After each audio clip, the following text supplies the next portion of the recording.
The clock struck 2:15 a.m. when Aiden's phone buzzed with a notification he didn't expect. If you want to know the truth about your father's death, come alone to Riverside Motel. Room 9.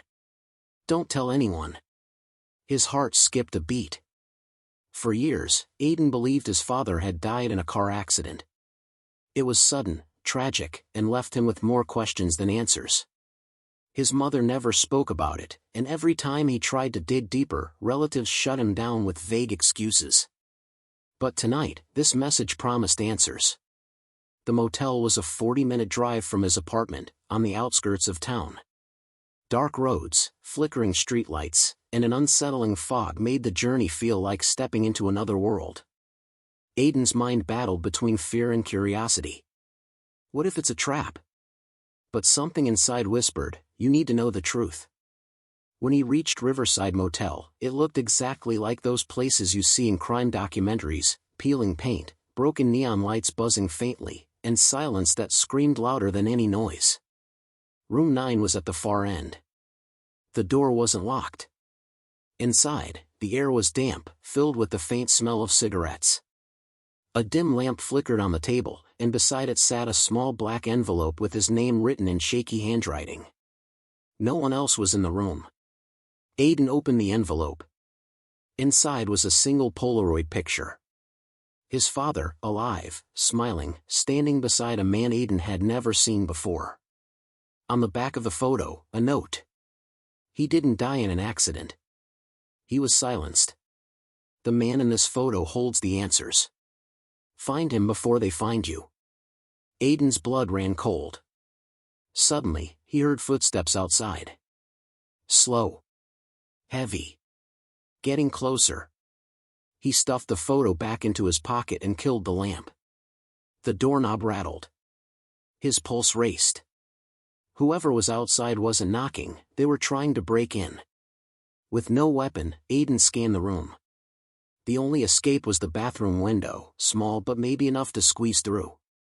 Just as the door burst open, Aiden forced himself through the window, cutting his arm on the glass, and dropped onto the wet grass outside. He crouched low, hearing muffled voices inside the room. One of them said, "The boy has the picture. Don't let him get away." Aiden's chest tightened. This wasn't just about his father anymore. He was in the middle of something far bigger, and far more dangerous, than he ever imagined. As he staggered into the woods behind the motel, he realized one chilling truth. Whoever killed his father was now coming for him. Aiden ran deeper into the woods, branches scratching his face as the voices behind him grew louder. The fog was so thick it felt like he was running through smoke, but adrenaline pushed him forward. He clutched the photo tightly, his only proof that his father's death wasn't an accident. After nearly 20 minutes of running, the forest opened onto an empty highway. Aiden flagged down the first pair of headlights he saw, a trucker hauling goods toward New Jersey. The driver, an older man named Frank, noticed Aiden's bleeding arm and shaken state. "You okay, kid? You look like you've seen a ghost," Frank said. Aiden hesitated but then decided to tell him part of the truth. "Someone's after me. I think my father was murdered. Please, I just need to get to the city." Frank nodded slowly. "Hop in. I'll take you as far as Newark. But son, be careful who you trust." By the time they reached the edge of the city, Aiden's phone buzzed again. Another unknown number. This time, the message was even darker. "Don't play games. Hand over the photo, or you'll end up like him." His hands trembled. How did they know he had escaped? Instead of going home, Aiden went straight to the Newark Public Library, one of the few places open late. He pulled out the Polaroid and searched online for the man standing beside his father. It took hours, but finally, he found something. The man was Charles Whitmore, a wealthy businessman with ties to multiple corporations, but more importantly, leaked documents linked him to government contracts and illegal deals. Aiden realized his father hadn't just been an average man, he had been a whistleblower. Suddenly, everything made sense. His father had been silenced because he tried to expose the truth. But now Aiden had a choice. Hide the photo and try to survive. or risk his life to reveal the truth his father died for. Aiden thought about all the people living blind to corruption, all the families destroyed by powerful men like Whitmore. His father had chosen courage over silence. Could he do any less?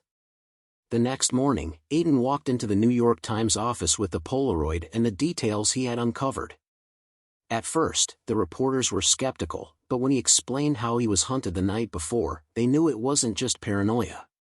Days later, a headline rocked the nation. Business tycoon Charles Whitmore under investigation, whistleblower's death questioned.